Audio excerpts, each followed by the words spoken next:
Selamat datang di channel Trading for Better Life. Di video ini saya coba menganalisa satu saham yang kembali akan melakukan reissue. Bagaimana potensi saham ini ke depannya? Yuk kita pelajari analisanya di video ini. Semoga analisa yang diberikan ini bisa bermanfaat dan membantu teman-teman dalam mengambil keputusan. Untuk teman-teman yang mau merequest saham untuk dianalisa, bisa like dan komentar pada posting Instagram Trading for Better Life yang dipost setiap hari Jumat. Dan bagi teman-teman yang belum subscribe channel ini, silahkan tekan tombol subscribe agar tidak ketinggalan informasi dan analisa saham terbaru yang akan diupload setiap harinya. Saham pertama akan saya analisa adalah saham WSKT. WSKT hari Jumat kemarin turun 1% lebih ke harga 565. Bisa kita lihat di grafik. Saat ini WSKT terlihat masih gagal naik melewati resisten di EMA 150 yang saat ini tepat di harga 580. Dari secara tren memang WSKT sudah mulai ada perbaikan. Sebelumnya bergerak downtrend dan beberapa kali coba break garis EMA 50 gagal break. Tapi satu minggu terakhir ini telah berhasil break garis EMA 50 dan mulai bergerak naik. Tapi saat mencoba break garis EMA 150 memang terlihat gagal break dan mulai bergerak turun kembali.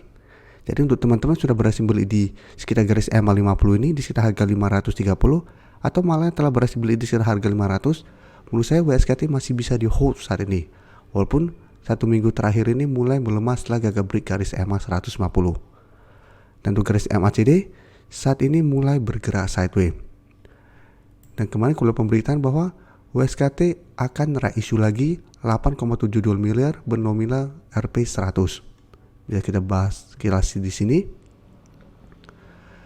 Dana yang diperoleh dari reissue tujuannya untuk penyelesaian proyek jalan tol, modal kerja, dan untuk indirect cost proyek konstruksi serta investasi pengembangan entitas anak perusahaan. Jadi ini minimal masih oke karena tujuan utamanya bukan untuk membayar hutang. Dan bisa kita lihat untuk jadwalnya, WSKT harus minta persetujuan dulu di RUPS luar biasa tanggal 26 September. Apabila disetujui, jangka waktu pelaksanaannya tuh yang wajar tidak lebih dari 12 bulan sejak tanggal penerimaan persetujuan. Jadi saat ini belum pasti disetujui. Dan dari data broker summary jika kita lihat penurunan 1% lebih kemarin terlihat ada akumulasi. Asing juga terlihat masih terus akumulasi saham WSKT. Jadi dalam beberapa minggu ini bisa kita lihat secara keseluruhan asing masih akumulasi. Jadi dari data yang kita dapat misalnya WSKT juga masih menarik untuk dipantau walaupun terlihat masih gagal break garis EMA 150. Untuk teman-teman yang saat ini mau entry bisa wait and see dulu. Masih ada potensi untuk tunggu di sekitar support di 550 saat ini. Jadi WSKT masih ada potensi untuk turun menuju support di 550 atau masih ada potensi untuk lanjut turun ke garis EMA 50 yang saat ini di 540. Jadi karena masih ada potensi untuk bergerak turun setelah gagal break dari garis EMA 150, yang paling aman untuk entry itu kita tunggu di sekitar support terdekat. Jadi saat ini sekitar harga 550 sampai garis EMA 50. Karena menurut saya pribadi, selama WSKT masih kuat di garis EMA 50 ini, trennya masih ada potensi untuk rebound dan kembali naik mencoba break garis EMA 150. Apabila berhasil break, baru WSKT trennya akan mulai bergerak trend. Dengan target terdekat berikutnya apabila berhasil break itu di harga 600. Selanjutnya saya coba analisa PPRO yang satu minggu terakhir ini terlihat mulai bangkit dari tidur panjangnya. Jadi sebelumnya selalu berada di sekitar harga 50, sempat beberapa kali dibuat bangkit tapi hanya sementara. Satu minggu terakhir ini terlihat mulai bangkit dan telah berhasil break garis EMA 150 yang saat ini di harga 54. Jadi hari Jumat kemarin setelah sempat naik mengetes harga 58, PPRO turun 5% lebih ke harga 54. Dan untuk garis MACD yang sebelumnya datar saat ini mulai bergerak naik. Sekarang kita coba lihat broker summary-nya. Bisa kita lihat di sini pada penurunan 5% lebih ada distribusi asing terlihat melakukan sedikit akumulasi. Jadi untuk PPRO memang menurut saya resikonya lumayan besar. Kenaikan satu minggu terakhir ini karena memang sektor konstruksi lagi bergerak naik, sehingga PPRO juga dibuat bangkit dari tidurnya. Tapi apabila teman-teman mau entry, sebaiknya wait and see juga. Lihat apakah PPRO minggu depan berhasil naik kembali atau bertahan di garis EMA 150. Apabila masih bisa bertahan, masih bisa coba entry. dengan target jangka pendek di sekitar harga 58 sampai 60. Tapi ingat, resiko teman-teman lumayan besar karena apabila teman-teman entry di garis EMA 150 dan ternyata gagal bertahan di atas garis EMA 150 ini, PPRO masih ada potensi untuk dibuat tidur lagi di angka 50. Dan apabila kita beli saham-saham seperti ini harus sangat disiplin.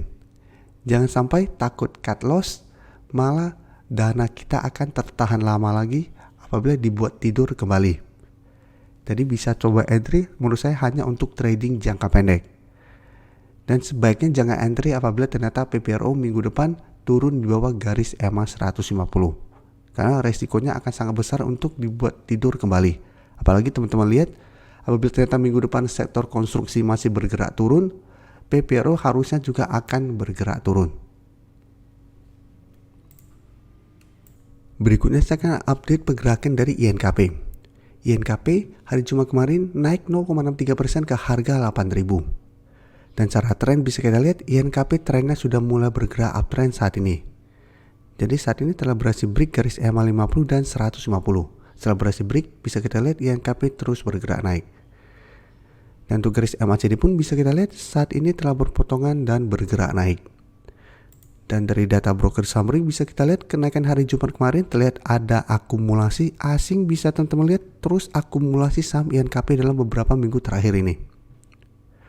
Jadi dari data yang kita dapat, saya lihat INKP masih ada potensi untuk naik menuju resisten di harga 8.100. Jadi apabila teman-teman sudah berhasil beli di harga bawah, ingin take profit jangka pendek, bisa tunggu INKP apakah berhasil break harga 8.100.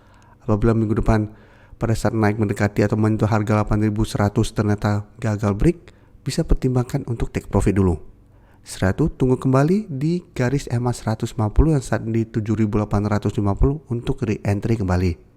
Atau teman-teman sudah berhasil beli di harga bawah, ingin hold terus karena uptrendnya belum patah, menurut saya juga masih oke. Dengan trading stop menurut saya di garis EMA 50. Selama INKP masih kuat di garis EMA 50, INKP masih sangat layak untuk di hold untuk tren yang lebih lama. Sedangkan untuk teman-teman saat ini baru mau entry, menurut saya jangan entry dulu di harga sekarang. Karena INKP sebelumnya sudah kami analisa pada saat masih di harga bawah. Apabila teman-teman saat ini baru mau entry, resiko menurut saya sudah lumayan besar. Karena harga sudah naik lumayan tinggi. Paling aman tetap menurut saya adalah tunggu kembali INKP untuk retest garis EMA 150. Apabila masih bisa bertahan, baru teman-teman entry untuk lebih amannya. Berikutnya, ESA bisa kita lihat hari Jumat kemarin turun 0,88% ke harga 1125. Dan secara tren, ESA sebenarnya trennya masih bergerak tren. Satu minggu terakhir ini memang terlihat sideways setelah gagal break resisten di 1200. Sebelumnya juga bisa kita lihat ESA juga sempat uptrend setelah menyentuh harga 1100, sempat sideways juga. Tapi setelah break harga 1100, ESA masih melanjutkan kenaikan. Jadi saat ini secara tren ESA trennya belum bergerak downtrend walaupun hari Jumat kemarin bergerak turun. Dan saat ini pun bisa kita lihat garis EMA 50 tepat di harga 1000. Jadi harga 1000 saat ini akan berubah menjadi support kuat untuk saham ESA. Dan di bawahnya masih ada support EMA 150 di harga 885. Dan garis MACD saat ini mulai bergerak sideways. Dan dari data broker summary jika kita lihat pada penurunan hari Jumat kemarin terlihat memang ada sedikit distribusi, tapi asing terlihat melakukan akumulasi. Jadi dari data yang kita dapat, ESA saya lihat masih ada potensi untuk turun mengetes support di 1100. Apabila ESA masih bisa bertahan di atas harga 1100, teman-teman mau entry masih bisa. Tapi apabila mau dapat harga lebih bagus, menurut saya adalah tunggu ESA di sekitar harga 1000 kembali atau di garis EMA 50-nya. Jadi tunggu ESA turun di bawah harga 1100, pada saat mendekati harga 1000 atau garis EMA 50, ESA masih bisa bertahan dan rebound, baru teman-teman ikutan entry untuk lebih amannya. Dan akan mendapatkan harga yang lebih murah daripada kita entry di sekitar harga 1100. Untuk target take profit saat ini apabila teman-teman beli di sekitar harga 1000, itu target take profit di harga 1100 karena apabila harga 1100 terlewati, ini akan berubah menjadi resisten kembali. Dan untuk teman-teman sudah berhasil beli di harga bawah, untuk trading stopnya tetap menurut saya di garis EMA 50. selama masih kuat di garis EMA 50, ESA masih bisa di hold. Tapi apabila support di EMA 50 terlewati, walaupun masih ada garis EMA 150, menurut saya sebaiknya take profit dulu.